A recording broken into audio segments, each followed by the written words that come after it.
एकपात्री नाटक सादर करणार आहे. मी सिंधुताई सपकाळ. ओळखले का मला? मी हजारो अनाथांची आई सिंधुताई. माझा जन्म वर्धा जिल्ह्यातील एका छोट्याशा गावी झाला. आमच्या घरात 18-20 दारिद्र्य.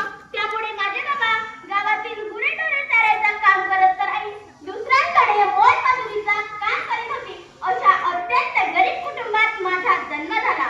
मुलगी जन्माला आली म्हणून मला सर्वजण सिंधी म्हणू लागले. मी लहानाची मोठी झाली, शाळेत जाऊ लागली. मी खूप शिकावं असं माझ्या बाबाला वाटायचे. ते म्हणायचे, चिंधे तू खूप शिक, मोठी हो. पण आईचा माझ्या शिक्षणाला खूप विरोध होता. चिंधे तुझं शिक्षण पुरे आता शिकायचं नाही. या वर्षी तुझं लगीन करून टाकू. नको बाई, माझं लगीन नको करू. मी खूप लहान आहे. मी फक्त 4थ्या वर्गात आहे. नको बाई, माझं लगीन नको करू. पण माझं कुणीही ऐकलं नाही आणि माझे लगीन 26 वर्षाच्या माणसाशी लावून दिले. मी आता सिंधीसाठीची सिंधुताई सपकाळ झाले. नवऱ्याच्या घरी गेल्यावर गावातील बायकांसोबत शेण गोळा करायला रानात जात असे. जमा झालेले शेण गावातील एका पाटलाला विकत असे. परंतु तो पाटील फारच कमी मजूर द्यायचा. त्यामुळे मी एक धाडसी काम केलं. गावातील सर्व बायकांना एकत्र करून बायकांचा संप केला. ह्या माझ्या संपाचा त्या पाटलाला भयंकर राग आला. तेव्हा माझ्या पोटात बाळ वाढत होते. त्या पाटलाने खोटी अफवा पसरवली की सिंधुताईच्या पोटातील बाळ माझं आहे. या घटनेने माझ्या वनवासाला सुरुवात झाली. सासू सासरे नवरा मला मारझोड करू लागला. मी गयावया करून त्यांना सांगू लागली की हा पाटील खोटा बोलून माझ्यावर सूड उगवित आहे. पण माझं कुणीही ऐकलं नाही.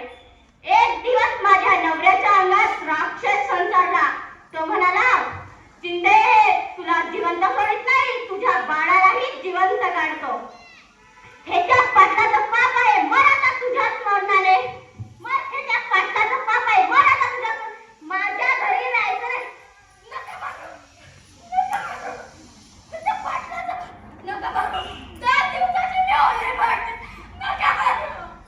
10 दिवसाचं बाळ आहे. नका मारू.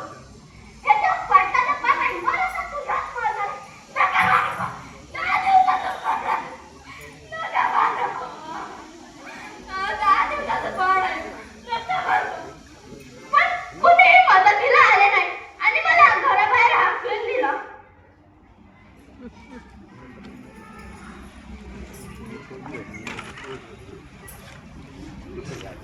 दहा दिवसाचं बाळ घेऊन मी रस्त्याने निघाले. हक्काची जागा म्हणून माहेरी आले. पण आई बाबांनी मला जागा दिली. ते म्हणाले, हे त्या पाटलाचं पाप घेऊन आमच्या घरी यायचं नाही. चालते बाई तू. हात जोडते, पाया पडते. मला तुमच्या पदरात घ्या. आई, 10 दिवसाची मी ओली बाळते. आई, राहू द्या. निदान या बाळाची तरी दया करा. पण नाही, आई बाबांनी मला जागा दिली नाही. कुठं जावं, जगावं की आत्महत्या करावं काही सुचत नव्हतं. पण बाळाच्या रडण्याने आपली आई जागी झाली होती. स्वतः मरून संपण्यापेक्षा मरणाऱ्यांसाठी जगायला शिक सिंधुताई सपकाळ. शिक सिंधुताई सपकाळ. पण बाळाच्या रडण्याने आपली आई जागी झाली होती. मग ठरवलं, काही करायचं पण या बाळासाठी जगायचं. रेल्वे भीक मागू लागली. अंतरायला नाही, पांघरायला नाही. पुढे रडत होते. आपल्या कुशीत खूप देण्याचा प्रयत्न करीत होते. एकदा मला काही भीक मिळाली नाही. एक मोठं गाव होतं. मला वाटतं त्या गावाच्या मसनात गेल्यावर मला काहीतरी मिळेल म्हणून मी त्या गावाच्या मसनात गेले. थोड्याच वेळात तिथे एक प्रेत यात्रा आली. मी तिथे लपून बसली होती. लोक कधी जातील याची मी वाट बघू लागली. लोकांनी चिता पेटवली व निघून गेली.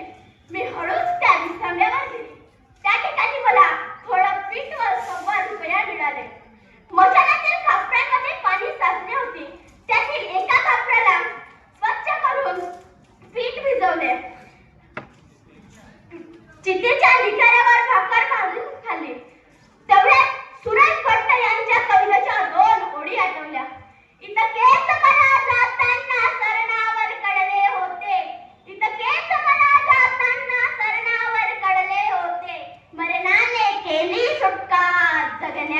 छळले होते. मी एकटाच त्या रात्री आशेने जळत होतो. मी एकटाच त्या रात्री आशेने जळत होतो.